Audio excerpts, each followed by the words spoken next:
Hi hello friends, welcome back to AadyaColourful. ನಾನು Suma. Friends, ಇವತ್ತಿನ ವಿಡಿಯೋದಲ್ಲಿ ನಾನು ಒಂದು ಸ್ನ್ಯಾಕ್ಸ್ ರೆಸಿಪಿನ ನಿಮಗೆ ಶೇರ್ ಮಾಡ್ತಾ ಇದ್ದೀನಿ. ಸೊ ತುಂಬ ಈಸಿಯಾಗಿ ನಾವು ಸಂಜೆ ಈವ್ನಿಂಗಿಗೆ ಕೂಡ ಮಾಡ್ಕೊಬೋದು. ಇದನ್ನು ತುಂಬ ರುಚಿಯಾಗಿರುತ್ತೆ. ಸೊ ಮಳೆಗಾಲ ಇರೋದ್ರಿಂದ ಖಂಡಿತವಾಗ್ಲೂ ನಿಮಗೆಲ್ಲರಿಗೂ ತುಂಬ ಅಂದರೆ ತುಂಬಾ ಇಷ್ಟ ಆಗುತ್ತೆ ಈ ಸ್ನ್ಯಾಕ್ಸ್ ರೆಸಿಪಿ. ತುಂಬ ಚಟಪಟ್ ಅಂತ ನಾವು ಸ್ನ್ಯಾಕ್ಸ್ನ ತಯಾರಿಸ್ಬೋದು. ಸೊ ಹೇಗೆ ಮಾಡೋದು ಅಂತ ಇವತ್ತಿನ ವಿಡಿಯೋದಲ್ಲಿ ನೋಡೋಣ. ಮೊದಲನೇದಾಗಿ ಒಂದು ಬೌಲಿಗೆ ನಾನು 1 ಕಪ್ ಆಗುವಷ್ಟು ರವೆ ತೊಗೊಂಡಿದ್ದೀನಿ. ಸೊ ಇದು ನೀವು ಚಿರೋಟಿ ರವೆ ಆದರೂ ತೊಗೋಬೋದು, ಅಥವಾ ಸಣ್ಣ ರವೆ ಇದ್ದರೆ ಸಣ್ಣ ರವೆ ಕೂಡ ತೊಗೋಬೋದು. ಸೊ ನಾನಿಲ್ಲಿ 1-2 ಸ್ಪೂನ್ ಆಗುವಷ್ಟು ಗಟ್ಟಿ ಮೊಸರನ್ನ ತೊಗೊಂಡಿದ್ದೀನಿ. ಸೊ ಈಗ ಮಿಕ್ಸ್ ಮಾಡ್ಕೊಳ್ಳೋಣ. ಇದನ್ನು ನೀಟಾಗಿ ರವೆ ಮತ್ತು ಮೊಸರು ಎರಡೂ ಕೂಡ ನೀಟಾಗಿ ಮಿಕ್ಸ್ ಆಗಬೇಕು. ಮಿಕ್ಸ್ ಮಾಡ್ತಾಯಿದ್ದೀನಿ. ಮಿಕ್ಸ್ ಮಾಡಿದ ನಂತರ ನಾನಿವಾಗ ಸ್ವಲ್ಪನೇ ನೀರು ಹಾಕ್ಕೊಂಡು ಇದನ್ನು ಚೆನ್ನಾಗಿ ಕಲಿಸ್ಕೊಳ್ಳೋಣ.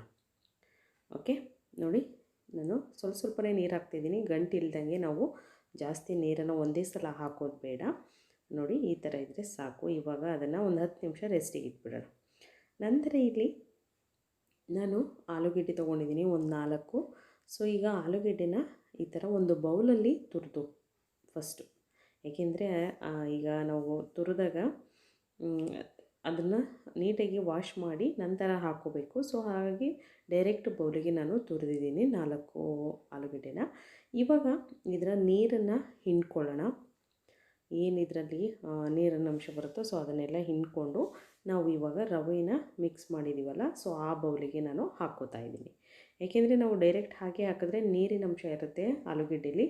ಸೊ ಆಗ ನೀರೆಲ್ಲ ಬಿಟ್ಕೊಳ್ಳುತ್ತೆ, ಆವಾಗ ತುಂಬ ತೆಳುವಾಗಿಬಿಡುತ್ತೆ. ಹಾಗಾಗಿ ಎಲ್ಲ ನೀರನ್ನ ಹಿಂಡಿ ಇವಾಗ ಹಾಕ್ಕೊಂಡ ನಂತರ ನಾನು ಪಾವ್ ಭಾಜಿ ಮಸಾಲ 1 ಸ್ಪೂನ್ ಆಗುವಷ್ಟು ಹಾಕ್ಕೊಂಡಿದ್ದೀನಿ.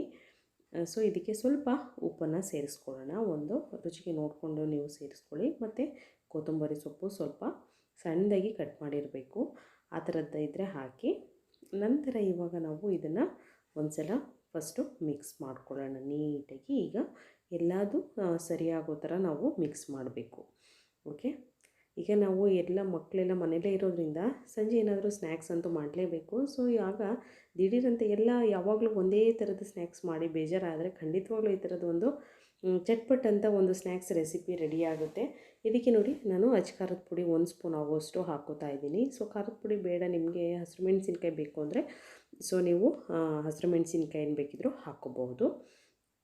ಈಗ ಮಿಕ್ಸ್ ಮಾಡಿದ ನಂತರ ಇಲ್ಲಿ ನಾನು ಎಣ್ಣೆ ಕಾಯೋದಕ್ಕೆ ಇಟ್ಟಿದ್ದೀನಿ. ಸೊ ನಂತರ ಇವಾಗ ಸಣ್ಣ ಉಂಡೆ ಹಾಕ್ಕೊಳ್ಳೋಣ. ಜಾಸ್ತಿ ದಪ್ಪ ಬೋಂಡ ಮಾಡ್ತೀವಲ್ಲ ಆ ಥರ ಬೇಡ, ಚಿಕ್ಕದಾಗಿ ಹಾಕ್ಕೊಳ್ಳೋಣ. ಗೋಬಿ ಥರ ತುಂಬ ಚೆನ್ನಾಗಿರುತ್ತೆ, ಮಕ್ಕಳಿಗೂ ಇಷ್ಟ ಆಗುತ್ತೆ ಸಣ್ಣದಾಗಿದ್ದರೆ. ಸೊ ನೋಡಿ ಇವಾಗ ಡೀಪ್ ಫ್ರೈ ಮಾಡ್ತಾಯಿದ್ದೀನಿ ನಾನು.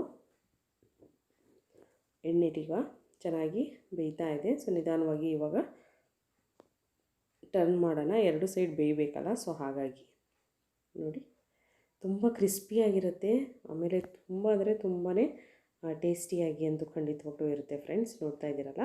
ಸೊ ಇವಾಗ ನಾನು ಈಗ 2 ಕಡೆ ಬೇಯಿಸ್ತಾ ಇದ್ದೀನಿ. ಸೊ ಆಗಿದೆ ಈಗ ಆಲ್ಮೋಸ್ಟ್ ಆಲಿದು. ಈಗ ಇದನ್ನು ತೆಗೆದಿಟ್ಕೊಳ್ಳೋಣ ಒಂದು ಟಿಶ್ಯೂ ಪೇಪರ್ ಮೇಲೆ. ಓಕೆ, ತುಂಬ ಈಸಿಯಾಗಿ ಮಾಡೋವಂಥದ್ದು. ಸೊ ನೋಡ್ತಾ ಇದ್ದೀರಲ್ಲ, ಚಟ್ಪಟ್ ಅಂತ ಸ್ನ್ಯಾಕ್ಸ್ ಎಷ್ಟು ಬೇಗ ರೆಡಿ ಆಯಿತು. ನೀವು ಕೂಡ ಇದನ್ನು ಮನೇಲಿ ಟ್ರೈ ಮಾಡಿ, ಹಾಗೆ ಹೇಗೆ ಬಂತು ಅಂತ ಕೂಡ ಕಾಮೆಂಟ್ ಸೆಕ್ಷನಲ್ಲಿ ನನಗೆ ತಿಳಿಸಿ. ನೋಡಿ ಇದನ್ನು ತಟ್ಟೆಗೆ ಹಾಕಿದ್ರೆ ಎಷ್ಟು ಸೌಂಡ್ ಬರುತ್ತೆ